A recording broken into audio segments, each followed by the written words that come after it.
This is Boris Karloff speaking. I'm here with a story for you from the files of the Reader's Digest. Who killed Chung Ling Soo? The coroner's verdict was death by misadventure, but the fate of magician Chung Ling Soo was almost certainly no accident. The strange story begins in New York 60 years ago. A certain William Ellsworth Robinson, a magician by profession, was broke. Far less skillful men than he were getting all the jobs, and Robinson decided to try a desperate gamble. And so in May 1900, a glittering-eyed man with a queue and flowing oriental raiment registered at a fashionable hotel in London. And with him there travelled a diminutive, slant-eyed maiden.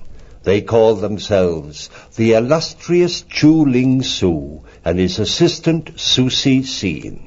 But back home in America, they'd just been plain Bill and Dottie Robinson. After just one performance at the famed Alhambra, Chung Ling Soo's success was assured. Things went fine for a time. Then into the pretender's paradise came temptation. Her name was Estelle. He was sure that his romance was a secret, until one night he found an anonymous note on his dressing-room table. Be careful. Don't forget that in your bullet-catching trick, your wife loads the guns. Surely Dottie didn't suspect. Or did she?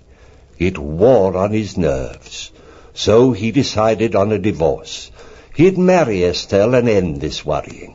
And then, unbelieving, he heard his beloved say, "Oh, no, Chung, I could never marry anyone but an American.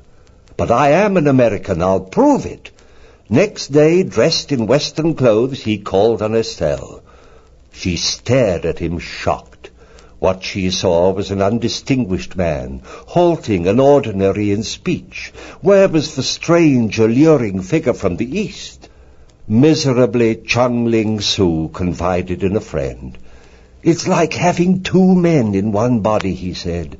"One wants a woman that he can't have, and the other has a woman that he's afraid of." His friend was worried. "I wish you wouldn't do the bullet-catching trick tonight," he said. "Well, this is the last time I'll ever do it," promised Chung Ling Soo, and went out onto the stage. The trick began as always. 4 spectators were coaxed up onto the stage.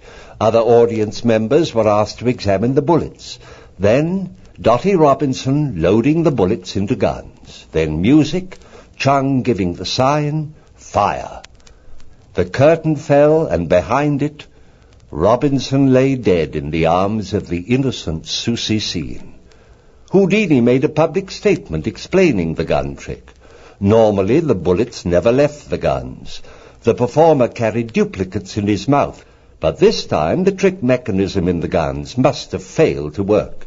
But Chung's friend knew that there had been no accident, knew that Chung Ling Soo had been slain on that stage by his envious other self, the killer and the victim falling together in one body.